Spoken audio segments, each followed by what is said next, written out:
What if success isn't actually supposed to be hard? What if being inconsistent is the real struggle? In the next few minutes, we are going to completely rewire how you think about getting things done. The whole game just changes when you stop trying to force success, and instead, you build a system where winning is the most logical, default outcome.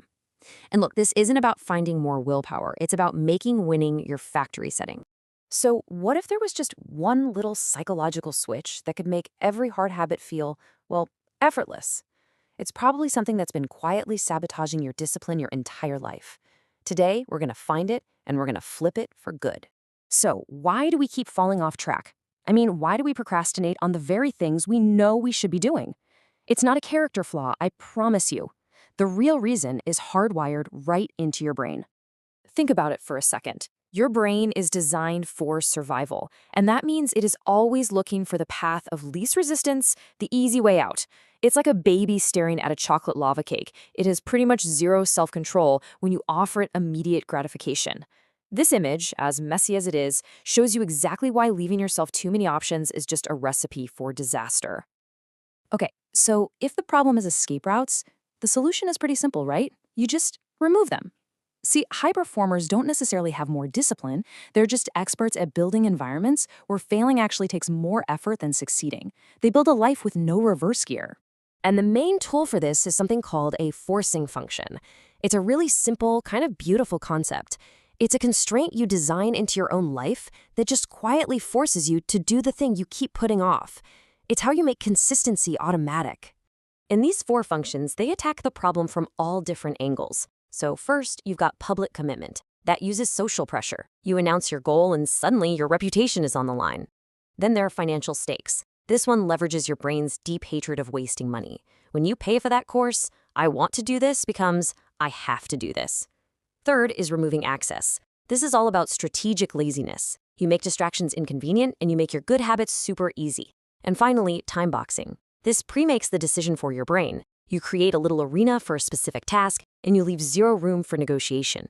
And this is the whole point. We're moving away from just hoping we feel motivated, and we're moving into a world where the structure does all the heavy lifting for us.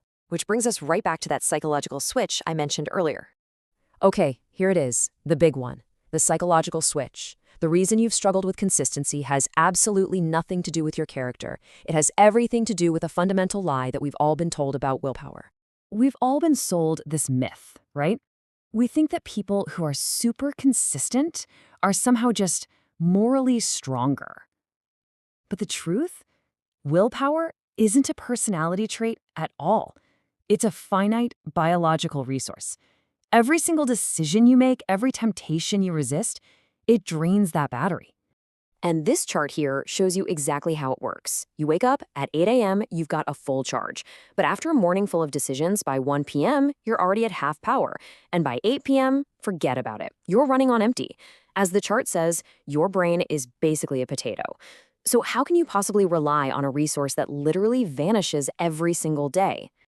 And this right here, is the switch. Stop trying to win the fight against temptation. The real goal is to design your day so there is no fight to begin with. High performers don't fight harder. They just build systems so they don't have to fight at all. So, if willpower is totally unreliable, what do we use instead? Structure. Now that we get the why, let's dive into the how. Here are the key systems you can use to build your very own automatic success engine. Your brain absolutely craves predictability, but most of our lives are just a circus of randomness. We try to work out at random times and random places, and then we wonder why we're not consistent. The solution is to lock the variables. So to build a rock-solid routine, you just need to lock in 3 variables. 1, a specific time. 2, a specific place. And 3, a specific trigger that signals the start of the routine. So for a workout, that might be 7 a.m. in the same corner of your room, and the trigger is filling up your water bottle. Do this enough, and the routine just becomes automatic. Eventually, it feels weird not to do it. This next system is incredibly powerful. It's called an if-then plan, and it's designed to completely bypass your emotional brain. You create these simple little rules. If X happens, then I do Y. There's no bargaining, no, do I feel like it? You just run the algorithm. Now, even with all these systems in place, our brains can get totally overloaded by choice. That's why our final system is all about outsourcing your decisions. And as you can see, it only requires 3 essential tools. First, you've got the to-do list. That's for today's execution. Simple. Second, the to-want list. That's for the future you're building. But the third one, the to-be list, man, this one is the most important. This is your identity compass, and it answers the one question that changes everything. Who am I becoming? Because ultimately, this isn't just about getting tasks done. It's about evolving. It's about reaching a level where the right actions feel natural, completely effortless, and just automatic. And it all starts right here. Every single time you show up, every repetition you complete, you're laying down a track. You are building a rhythm in your life. And that rhythm, over time, it starts to change how you see yourself. You're no longer the person who's trying to work out. You just become the person who works out. The rhythm forges your identity. And this is the final, most powerful step, because once that identity is forged, it begins to drive your behavior automatically. You don't have to force it anymore. Working out, reading, planning, it's not something you do, it's just who you are. So, I'll leave you with this thought. Your daily tasks might keep you busy, sure, but it's your daily systems that are shaping your identity.